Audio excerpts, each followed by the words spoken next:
what I did was I grounded them until they got red hot. Mhm. Once they're red hot, you can do anything with the metal. You can make a knot out of it, you can twist it, you know. Okay. And once I did that, I had to let the metal cool and then chip off the coating that it had on it. Mhm. And then use steel brushes to clean it. And it was quite an undertaking. Beautiful work. On downtime, either there wasn't enough work for you to do on the project you were on or whatever, so you'd have 2 or 3 hours and you could do what you wanted, and I chose to make some bracelets. And they turned out to be, you know, pretty good. So they just let you use the materials at the Navy Yard? Oh yeah, but a lot of that was scrap. So what are they made out of? What It's stainless steel. Stainless steel. That looks great. Yeah. Wow. Mm. They're beautiful. And so she made these during downtime at the Navy Yard when she had extra time in between. You know, and he said, and then he says, with the other pieces, I want you to make a box with all the sides closed. So he left me there for about a couple of hours. When he came back, he told me my stairway was fit for the Buckingham Palace. and that my,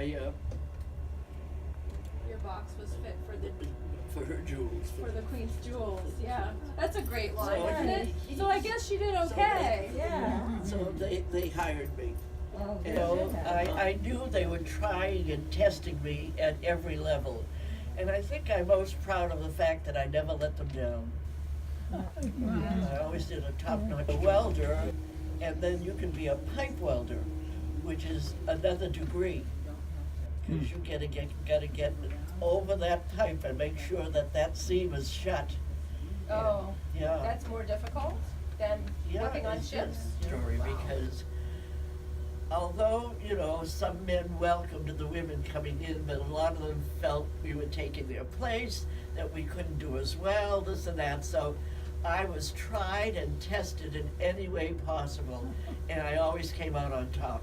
What were some of the things they did to test and try you? Well, for instance, with different metals, you know, aluminum burns very fast. Stainless steel runs like water. You have to really control it, you know, so you have to know what you're doing. And they I would always test came you out by on giving top. you these different metals. As a matter of fact, there's long welding seams along every ship, and there was scuttlebutt that sometimes one of those would crack when they were out on the high seas. So I came up with an idea of putting a little patch here and there on these welds, and they called it the Peggy patch.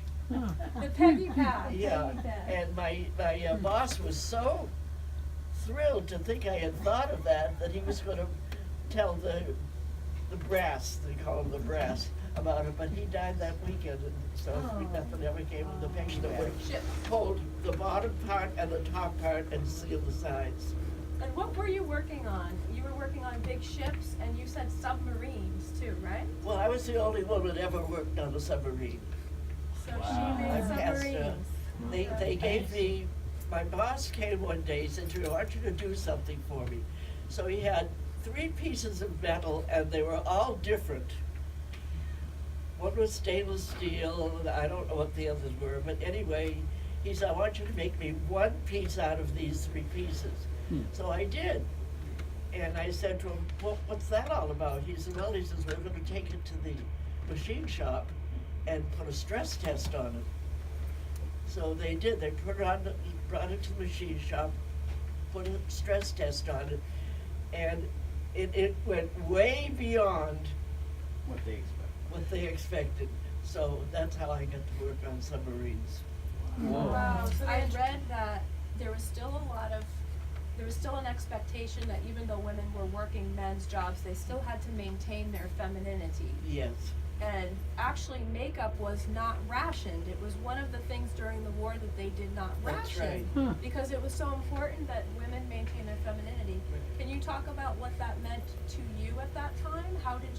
Was it important for you to feel like a woman? Well, even though you know, I never went out of the house without, you know, a little bit of rouge on my cheeks and a little bit of lipstick, although I haven't used it in years.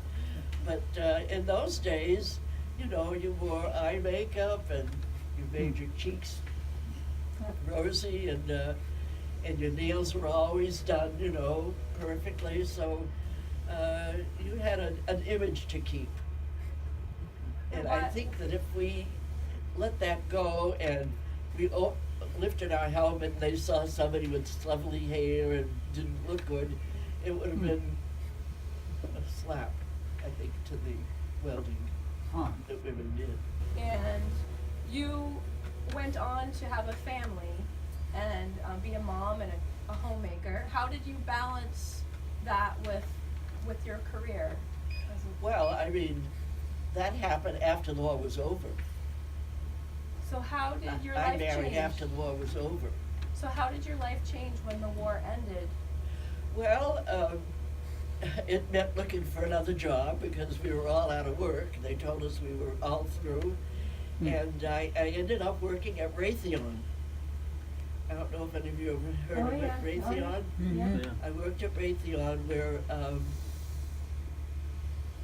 the amount of work was calibrated according to how fast a body could move. And it was calibrated for you to work from 8 to 4, and I usually went home at 3.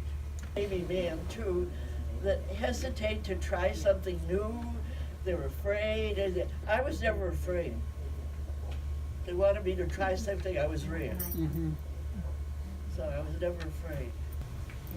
Some women are born to just do feminine things, and some of us are tomboys. Some women are born And I to be was a something, tomboy. some are, yeah, okay. And if I make it to the middle of June, I'll start my 99th year. Oh, God bless you. Yay. God bless you.